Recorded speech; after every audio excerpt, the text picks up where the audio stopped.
இன்னைக்கு சக்கரைங்கிறான், சக்கரை நோக்கி இந்தியா கேபிட்டல்ங்கிறான். எங்க பார்த்தாலும் இந்த ஆவாரம் செடி இருக்குது. ஆவாரம் பூவை தண்ணியில போட்டு கொதிக்க வச்சுட்டு அதுல கொஞ்சம் எலுமிச்சம்பழத்தை புழிஞ்சு விட்டு தேன் அல்லது கருப்பட்டியா கலந்தீங்கன்னா உங்களுக்கு டீ ஆயிடுச்சு. ஆவாரம் பூ டீ அது சர்க்கரையா குறைக்குது. ரிசர்ச் என்ன சொல்லுதுன்னு பாக்கலாம் வாங்க. கேசியா ஆரிகுலேட்டா இல்ல ஆவாரம் பூ நம்ம சக்கரை லெவல்ஸ கம்மி பண்ணுதுன்னா ஷார்ட்டான ஆன்சர் வந்து ஆமா. இந்த உங்களை தானே ஹெல்த்தி ஆக்கணும்னு பாத்துட்டு இருக்கீங்களா? ஃபாலோ பண்ணிருங்க.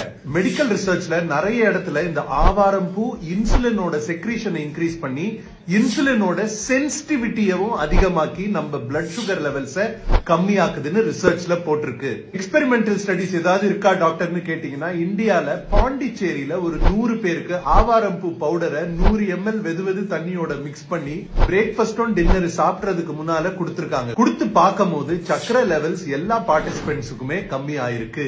சோ டயபெட்டிஸ் இருக்கவங்க எல்லாமே இது குடிக்கலாமான்னா நீங்க ஏற்கனவே டயபெட்டிக்கா இருந்து சர்க்கரைக்கு மாத்திரை எடுத்திருக்கீங்கன்னா இத ஒரு அடிஷனல் மாத்திரையா தான் நீங்க பார்க்கணும்.